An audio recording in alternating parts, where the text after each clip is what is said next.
Hey, what is going on? Yeah. Oh yeah.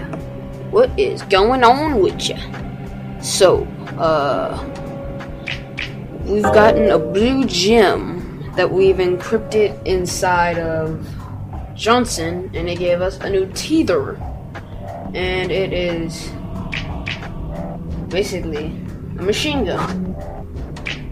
And we now have the teether. Teether has to be lots of fun. I'm gonna use this gun in the future. So now, jerk this door open. And bam. Now let's see what awaits us. Cannibal Carnival. Is this the end of the chapter? Hope not. Cannibal Carnival. And it is the end of the chapter. We're going to Act 2-3. Or Act 2-3. What a wonderful world. You know what? Yes, this is a wonderful world, after all. Okay. What's taking so long? Load up. I actually like how they did this. I think it's actually very, very clever. It's pretty awesome. You know I found Paula in a dumpster, right? What? You said you met her at the supermarket. I did. It was the bin out behind the dime a dozen. And you just picked her up out of the rubbish and brought her home? Why not? Sometimes I think I hardly know you.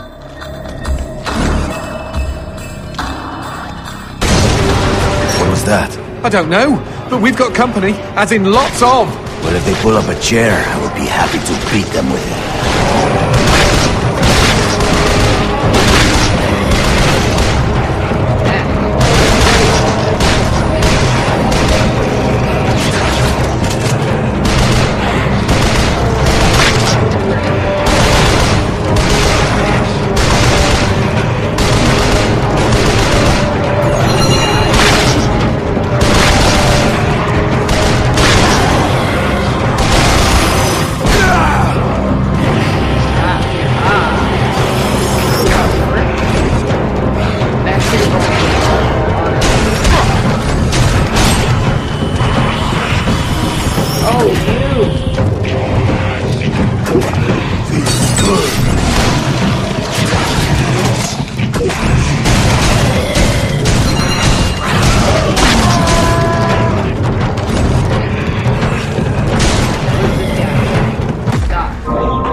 Continue with more shadows. In the door, kick this door open like a boss. And he just took a hot turkey in the middle of the book. This guy is sitting. How's it going there? The man who never had his fill. It was a cold and snowy eve. Certainly no night for a man without a home to be walking these grey and endless streets. Inside the pizza parlour, George Reed spun a lively tune on his harmonica. The local children giggled and pointed excitedly at the harmonica man as their parents glowed with approval. His reward would be all the pizza he could eat, 6 pies at least, watched over some of my videos, and I've noticed that you can't hear me all the way, so I'm gonna focus all my money into getting a Turtle Beach, so it'll be better for me to, so it's better for you to hear me. But when he tucked in for the night, George had not. But you know, I'll do my best.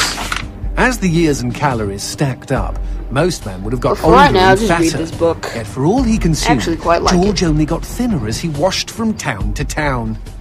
Tapeworm. Tonight he plied his trade with some grannies and orderlies in a nursing home. Hoo-ah!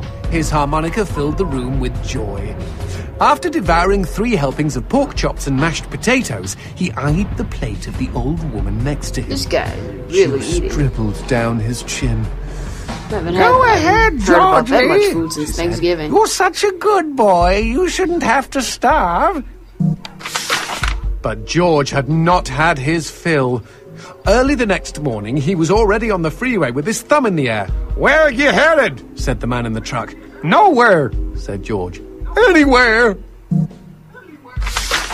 It was a new decade, and tonight George played to an all-but-empty bar in the city. This is a very weird book. He had lost a lot of weight. Afterwards, the only woman in the joint took the stool next to him and asked him his name. The bartender leaned over the counter. "You don't know this guy, Mary. George is famous, been all over the tri-state area." With a wink, he added, "Man's insatiable." And that night, George proved it as he buried his face in Mary's beaver. "Holy woodland creatures! Attaboy, George! Attaboy, George!" "Play that harmonica," she purred. But even after 5 trips to heaven and back, he had not had his fill. The morning after was an awkward affair as they stared at each other over coffee. One wanted to feel more, the other just wanted to feel. In his final days, George was all skin and bones. This is a very long I can book. relate, except for the skin part. His But last in the meal had been meanwhile, a let's mistake. just talk about He random was on stuff. a sidewalk one night in a So small I am suburban figuring town. out and he came ways to across the record boy. off my dazzle. Hungrily and with an Don't know agonized how. grimace, I'm he opened his waiting for mouth the to beg weekend. for help. So I can find my Pinnacle Studios disc.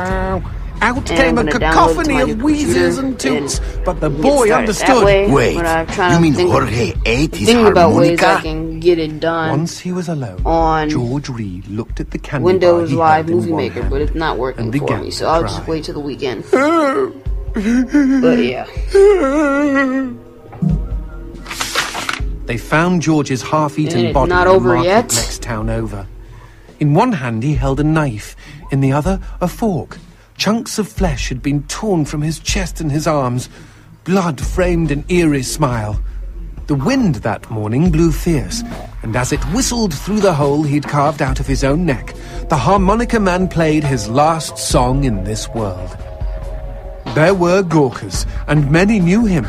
They shared stories of how he'd filled them with hope, filled them with life. They, at least, had had their fill. Especially Mary. The end. Alright. Book's over.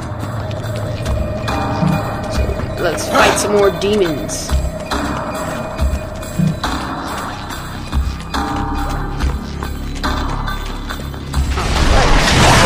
What is that? Oh, that looks like that thing off the bed. No, Cheeky not him! the goat. He doused our goat! Then let's put out some lights of our own.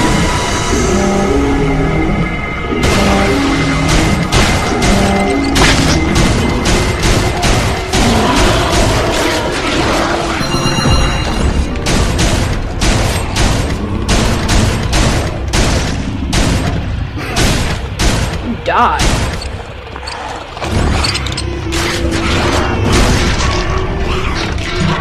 Oh, headshot. You're not dead Would you yet. kindly bust a cap in those mother fudges before they douse the lights?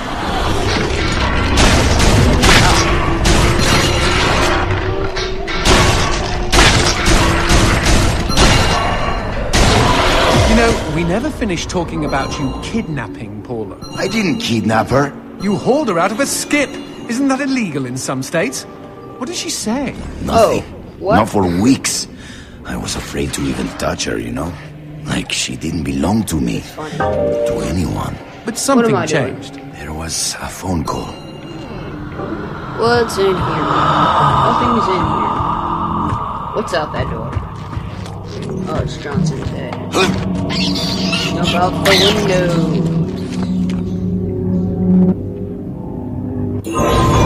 What's going on? Speaking of phones, put that on hold, G. We've got company. Oh.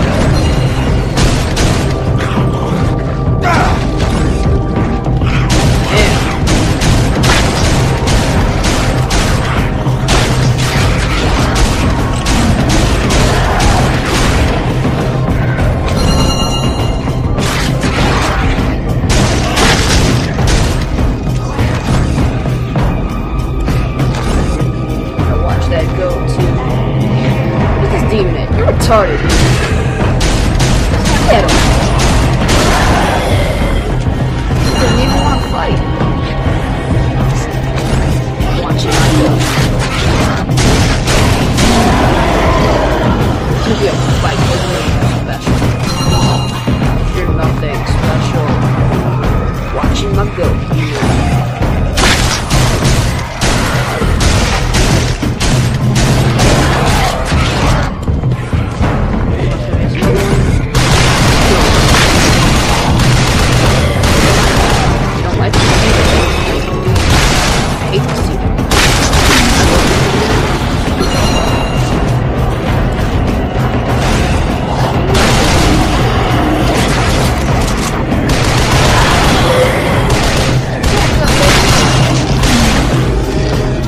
Okay, now what's this about a phone call? Me and Paula were eating when the phone rang. Suddenly, she slams her fork down and says, "Don't answer it!" Creepy. First thing she ever said to me. But I got up to take the call. Johnson, you should have seen her. She jumped out of her chair, ran to the phone, and ripped it right off the wall. Whoa. Then she came and put her arms around me and started crying. It was the craziest, weirdest, sexiest thing I have ever seen. Garcia has women been troubles ever since. or girl troubles. Billy Garcia.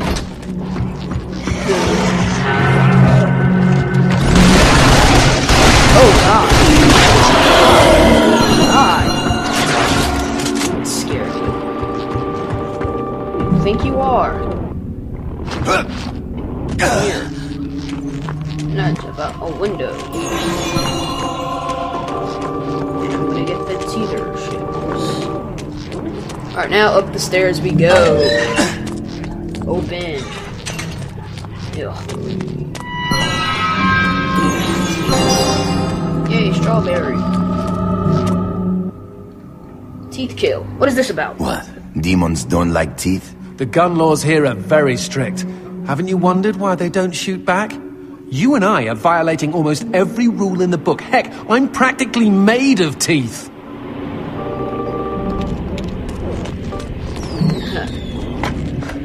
It's funny. Climb up there like a boss. And, what's in here? Nothing. Look out the window. Where's a one-eyed William when you need one? Oh, red gem. It's always nice to explore.